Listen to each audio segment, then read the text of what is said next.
Önce Şanlıurfa'ya gitmemiz gerekiyor.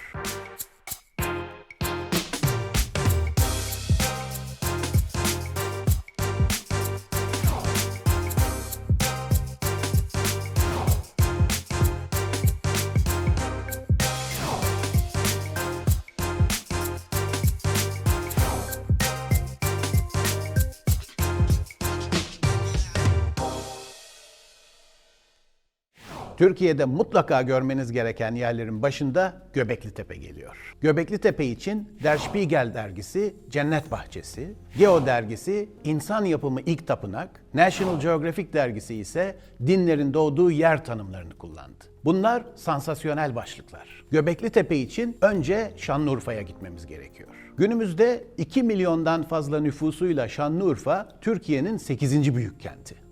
Türkiye, Antep fıstığı üretimi açısından dünya üçüncüsü. Ülkemizde en fazla Antep fıstığı Şanlıurfa'da üretiliyor.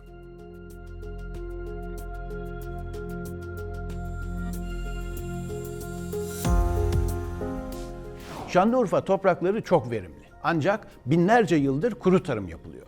1994'te Şanlıurfa tünellerinin yapımıyla artık sulu tarıma geçilmiş. Yılda 2-3 ürün alınıyor. Öte yandan eskiden sadece Urfa diye bildiğimiz kentin adı 1984'te Şanlıurfa olmuş. Bunun nedeni Urfalıların Kurtuluş Savaşı'nda gösterdiği kahramanlık. Göbeklitepe, Urfa'nın biraz dışında kurak bir tarlaymış. Özel mülk. Tepede yatır mezarlar ve bir dilek ağacı var. Yöre halkı bu tepede adak adıyor, dilek tutuyor. Demek ki burası kutsal. Hiçbir şey tesadüf değil. Göbeklitepe'yi kazan arkeolog Klaus Schmidt. Schmidt kazılara 1995 yılında başlamış. Önce T şeklindeki 10-12 tane dikili taşın çember biçiminde yerleştirilmesiyle elde edilmiş dairesel planlı 4 tane yapı bulmuş. Şimdi bu yapılardan kazılmayı bekleyen 16 tane daha olduğu saptandı. Bunlar inşallah yakın zamanda kazılacak. Taşların üzerinde yüzlerce hayvan figürü var. Taşlar milattan önce 10.000, 9.600'lere kadar gidiyor. Her biri tonlarca ağırlıkta insan yapımı devasa taşlardan bu kadar fazlası bir arada daha önce hiç bulunmamış. Metal aletlerin icadından 6-7 bin yıl önce mağaralarda yaşadığı düşünülen avcı toplayıcıların bu taşların nasıl yapmış olabileceğini insanın aklı almıyor.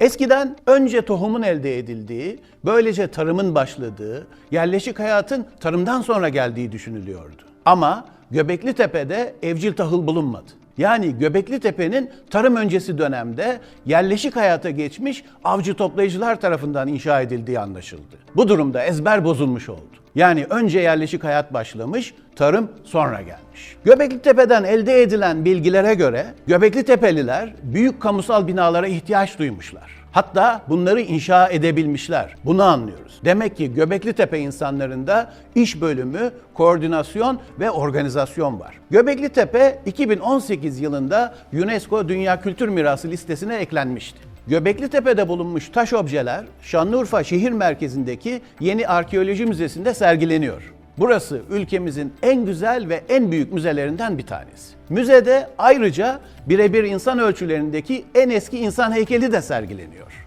Bu da mutlaka görülmesi gerekenlerden.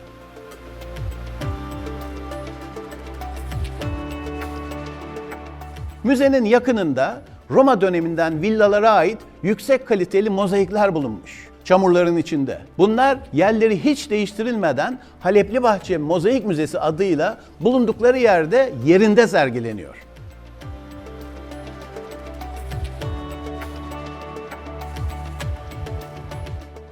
Müzenin tam karşısında yolun öteki tarafında yamaçta Kızılkoyun Nekropolisi var. Buradaki yüzlerce ev boşaltılıp yıkılmış, ortaya 61 tane kaya mezarı çıkmış. Roma dönemi mezarları olduğu düşünülen bu mağaralar şimdi ziyarete açık. Peygamberler kenti olarak kabul edilen Şanlıurfa'ya dini açıdan bakmamız gerekirse karşımıza öncelikle İbrahim peygamber çıkıyor. Bir rivayete göre Hazreti İbrahim'in doğduğu yer bugünkü Urfa. Bu rivayet Yahudi ve Hristiyan inanışa uymuyor. Şimdi Balıklıgöl adıyla da bilinen Halilürrahman Külliyesi'ne bakalım. Efsaneye göre İbrahim peygamber Babil'in zalim hükümdarı Nemrut ve putlarla mücadele etmeye başladığında Nemrut tarafından bugünkü kalenin tepesinden ateşe atılmış. İbret alem için. Tam bu sırada Allah ateşe "Ey ateş, İbrahim'e karşı serin ve selamet ol" emrini vermiş. Böylece ateş suya, odunlar da balığa dönüşmüş. İbrahim de bir gül bahçesinin içerisine sağ olarak düşmüş. İnanışa göre odunlar göldeki sazan balığına dönüşmüş. Bunların kutsal olduğuna inanılıyor. Yiyen olursa başına felaket geliyor.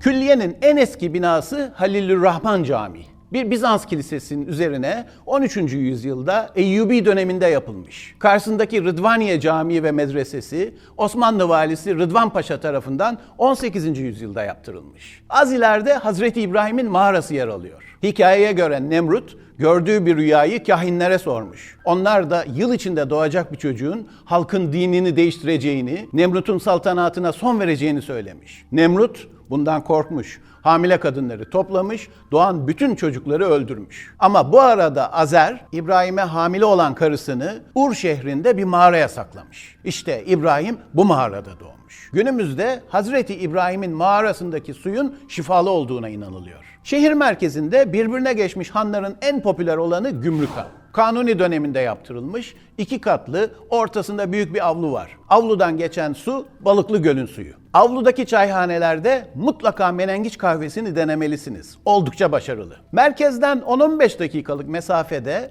Eyüp Peygamber'in makamı yer alıyor. Eyüp Peygamber'i İstanbul'daki Eyüp Sultan ile karıştırmayalım. Eyüp Peygamber çok ağır bir hastalık geçirmiş, gösterdiği sabırla sembol olmuş. Hazreti Eyüp'ün çile çektiği ve kaynak suyunu içerek iyileştiği mağara bugün ziyarete açık. Bu mağaranın suyunun da şifalı olduğuna inanılıyor. Şanlıurfa'nın güneydoğusunda yer alan Harran mutlaka görülmesi gereken yerlerden. Mezopotamya'dan gelen antik yolların kavşağında seyahat ve kervan anlamında Harranu adını almış. Hazreti İbrahim Harran'da epey kalmış. Roma İmparatoru Karakalla muhafız subayı tarafından Harran'da öldürülmüş. Harran, Eyyubiler döneminde en görkemli devrini yaşamış. Harran Ulu Camii'nin Türkiye'deki en eski cami olduğu öne sürülüyor.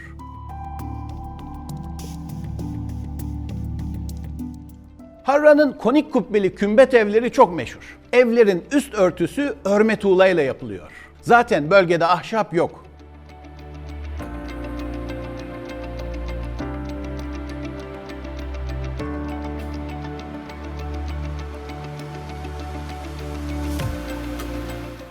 İtalya'da Alberobello kasabasında Trullo adı verilen ve Harran'dakilere çok benzeyen kümbet evler var. Harran Belediyesi Alberobello kasabasıyla kardeş şehir anlaşması imzalamış. Harran'da oldukça etkili bir Sin kültü de var. Sin, ay tanrısı. Şanlıurfa'nın Gaziantep sınırında Fırat Nehri'nin üzerinde yer alan Halfeti de ayrı bir cazibe merkezi. Birecik Barajı'nın yapımıyla Halfeti'nin büyük bölümü baraj suları altında kalmış. Şehrin önemli bir kısmı yeni yere taşınmış. Baraj gölü üzerinde tekne yolculuğuyla Rumkale'ye ve Savaşan Köyü'ne geziler düzenleniyor. Minaresinin yarısı sular içinde kalmış köy Savaşan Köyü. Çok meşhur.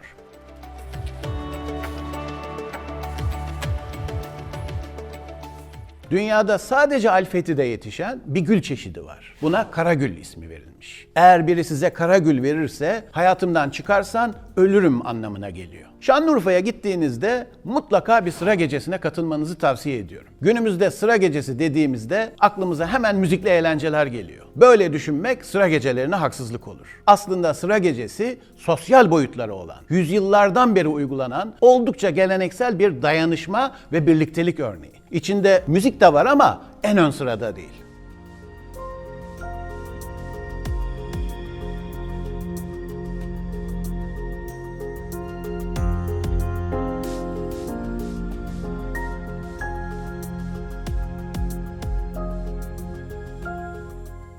Şanlıurfa'nın müthiş güzel lezzetleri var. Mesela Urfa kebap. Urfa kebap acısız olan.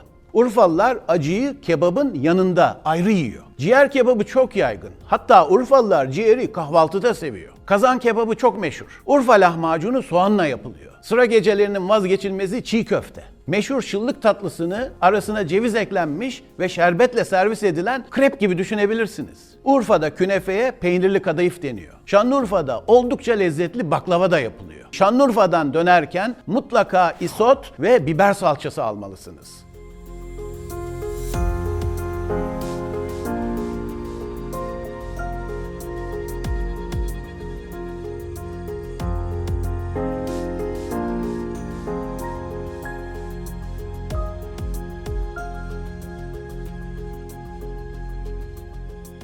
Efendim Şanlıurfa ve çevresi anlatmakla bitmez. Kendimce önemli bulduğum yerleri ve yörenin lezzetlerini vurgulamaya çalıştım. Kanalımıza abone olup bildirimleri açmayı unutmayın. Bir sonraki programda görüşmek üzere.